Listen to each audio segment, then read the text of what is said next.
In a big city in Nigeria lived a very poor widow, Mama Ebere. Mama Ebere's husband, a carpenter, was sick and died weeks later as he was unable to afford his hospital bills, leaving her with their 3 daughters, Ebere, Miriam, and Mma. Ebere, the eldest, was 17, Miriam 15, and Mma 10. While she suffered when her husband was alive, it got worse after his death. Her fruit business was not supplying enough money for her and her daughter's welfare. And after borrowing to bury her husband, she struggled to keep her business running while constantly receiving threats from her creditors. Despite all the troubles Mama Ebere had, her daily nightmare was her second daughter, Miriam. Mama Ebere was brushing one morning when she heard Mma crying. She finished up hurriedly. The sound of Mma's loud crying filled the tiny room. She wiped her face with the edge of her wrapper and rushed inside. "What is it again?" she asked, her voice tired and impatient. Mma sat on the floor, her face soaked with tears, while Ebere struggled to mend her torn school uniform. Mama Ebere's eyes moved to the old cloth in Ebere's hands, its faded fabric already covered in patches. "Why is she crying now? Somebody should answer me," Mama Ebere asked, looking worried. "Mommy, her school uniform tore while she was putting it on," Ebere explained, her fingers moving quickly as she tried to stitch it. Mama Ebere sighed deeply as she squatted and rubbed Mma's back gently. "Ndo, oh my daughter, stop crying," she whispered. Before Mma could calm down, Miriam stormed into the room, her face dark with anger. Without warning, she grabbed the uniform from Ebere and tore it in two. "Miriam!" Ebere screamed, her voice shaking with rage. "Are you mad?" "It's you that is mad," Miriam fired back, her chest rising. "Does that uniform not have enough patches already? My classmates laugh at me every day. They say our uniforms are worse than their rags at home, and you still want to mend it again." She turned to her mother, her voice rising. "Mommy, why can't you just buy us school uniforms like other parents? I hate this family." She stormed out, leaving Mma crying harder. Mama Ebere sat still, her hand on her chin. She had no words. It wasn't the first time Miriam had been rude, but each time she told herself that the girl was still a child and would change. That night, the house was dark when Mama Ebere and Ebere returned from the market. Mma was curled up on the mat, fast asleep, but Miriam sat on a wooden stool, sulking. The moment her mother and sister stepped in, she jumped up. "Thank God you are back. We are so hungry." Mma cried and cried until she slept off, she said, her eyes scanning their hands. "Mom, did you buy anything for dinner?" Ebere unwrapped a small black nylon bag and handed it to her. "Make it for you and Mom, I'm not hungry," she said. Miriam grabbed the bag and peeped inside. Her face twisted immediately. "Oh, not Gary again now, and no sugar or granules," she whined, throwing the bag on the floor. "Miriam, that was all Mom could afford, you shameless girl. The least you can do is be grateful." Miriam hissed loudly and folded her arms. "And why are you still staying there? Won't you go and make for Mom if you are not interested?" Ebere barked. Miriam grumbled but picked up the gari and walked to the kitchen. Minutes later, she returned with 2 plates. She handed one to her mother and held onto one for herself, but she didn't eat. She only sat stirring the gari with her spoon, her eyes distant. "Are you not going to eat?" Mama Ebere asked, watching her. Miriam didn't answer. She just sat there, her face blank. Mama Ebere shook her head, too tired to argue. She finished her meal and went outside to wash her plates. As she bent by the water container, she turned sharply. Miriam was emptying her plate of gari onto the floor. "Miriam!" she screamed. Miriam froze, her fingers tightened around the plate, but she showed no remorse. "Why did you soak the gari if you had no plans of eating it, eh?" Miriam still said nothing. Mama Ebere opened her mouth to speak but stopped herself. She was too tired, too hungry, too worried. She turned and walked back inside, shaking her head. She lay on the bed, her mind filled with worries. The school fees, the debts, the business, Miriam's attitude, everything weighed heavily on her. Soon her tired body gave in and she drifted into sleep. The room was silent except for the slow rise and fall of her snores. Miriam opened her eyes. She sat up quietly and tiptoed to the wooden bowl in the corner. She lifted the cover and picked a few ripe bananas. She peeled one quickly and ate, her eyes looking around. When she was full, she wiped her mouth with the back of her hand, covered the bowl, and tiptoed back to her mat, smiling to herself. The next morning, Mama Ebere squatted in front of her small house, washing her fruits, her hands moving quickly as she looked up and saw Ebere and Mma walking home. She frowned, confused. "Good afternoon, ma," Ma whispered, dashing to the floor. Miriam brushed past her without greeting and walked straight to the house. Mami Berry's heart skipped. She turned to Umma. "Umma, why are you back so early?" "Our scholarship was cancelled," she mumbled. "What?" Umma licked her fingers and continued. "The man paying for our school fees died. His wife said she will not continue, and our school fees were not even paid last time, so the school said we must pay or leave." Mary felt the weight of the word settle in her chest. She said nothing. Her hands moved slowly as she rinsed the last fruit.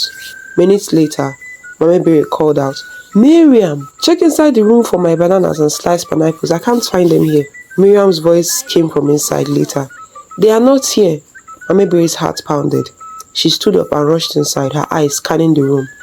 "I'm sure I did not sell those bananas yesterday," she muttered. She checked every corner, lifting old wrappers and peeping under the table.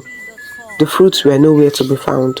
Miriam sat on the bed, flipping through a storybook, pretending not to notice her mother's distress. Mama Berry finally stopped searching. She rubbed her forehead, trying to think. She picked up the remaining fruits and was about to leave when Miriam spoke.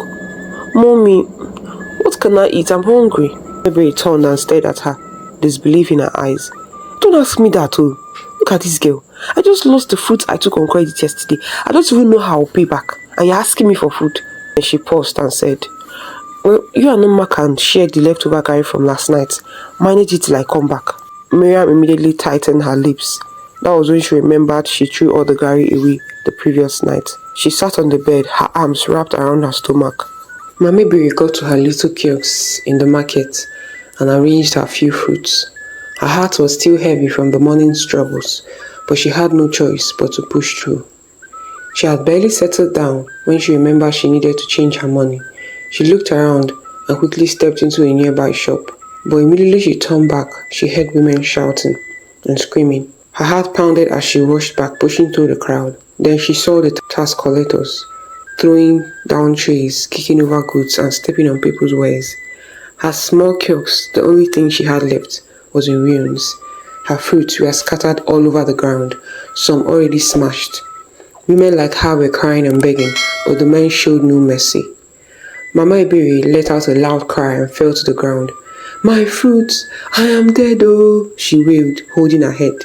After what felt like hours, she wiped her face, picked up her empty tray, and dragged her feet home. When she got home, the silence was a relief. At least the children were not there to disturb her. She lay on the mat, closed her eyes, and slept peacefully. She woke up later to the sound of giggles. She opened her eyes and saw Berry and Umma playing a palm game on the floor. "Good evening, ma," they greeted when they noticed she was awake. She rubbed her face and sat up. "Where is Miriam?" she asked, looking around the small room. "I don't know, ma. I didn't see her when I came back," Berry replied. Mama Berry sighed and leaned against the wall. Her mind drifted to all her troubles, her lost business, the debt she could not pay, her children's school fees, and now Miriam's behavior was making everything worse. An hour passed, then the door opened as Miriam walked in, holding a small bag. She froze when she saw her mother. "Good evening, ma," she murmured. "Miriam, where are you coming from?" Mama Berry asked, her voice firm. Miriam hesitated, then muttered, "I went to my classmate's house." Mama Berry frowned. "And you're just coming back by this time?" But Miriam said nothing. "And what is in that bag you're holding?" Mama Berry asked. But Miriam held the bag tighter. "Anyway, share whatever is inside with your sisters. They've not eaten," her mother instructed. Miriam's eyes darkened. "No, mommy, no. You did not buy it for me, so you cannot tell me how to use it. You did not provide for me like a mother, yet you want to give me others." She hissed and went to a corner of the room. She brought out the food and ate slowly before her hungry sisters. Days passed as Miriam continued to misbehave. The worst came when Mama Berry had to remove them from school. The school had sent them home too many times for unpaid fees, so she had no choice. But Miriam would not accept it. "Mom, you're very wicked and selfish," Miriam screamed. "Why did you give birth to us when you know you are this poor? We are the poorest in this village. I'm even ashamed to mention my son in public because of the insults and mockery that will follow. Now, this, I'll not become an illiterate." "Enough!" Berry shouted at Miriam. "Why are you blaming everything on mother?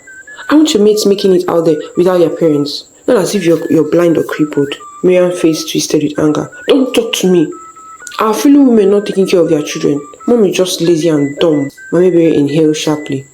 Miriam, you are a child. Don't bring a curse on yourself with your words. But Miriam hissed, kicked a chair aside and stormed out of the house. Things got worse. With no money for her business, Mama Berry took a cleaning job at the rich man's house. She worked tirelessly, barely making enough. One evening, Ebere sat outside with her mother, her face troubled. Mommy, Mazokike has refused to pay me for 5 months. So I went there today and he said I should work for 2 more months so he can pay me everything at once. But that's what he has been saying since. Mama Berry shook her head. That man is cunning. I doubt he will ever pay you. Ebere hesitated and said, Mommy, my friend told me that he has been seeing Miriam with Madame Queen's girls. Mama Berry frowned. Which one is Madame Queen's girls? Ebere sighed. Those girls now that dressed anyhow, the ones you saw smoking and you were surprised. Mama Berry shouted, Those are the girls Miriam hangs out with. Hey, this girl will not kill me. So that's why she comes home late. She's too young for this, so... But are you sure about this? Mama Berry asked. Yes, Mama. Toby was so sure. Berry replied. A heavy silence fell between them. Later that night, when Miriam walked in, her mother was waiting. Miriam, am I so worthless that you don't even greet me or tell me where you go anymore? Miriam rolled her eyes. Well, if you say so.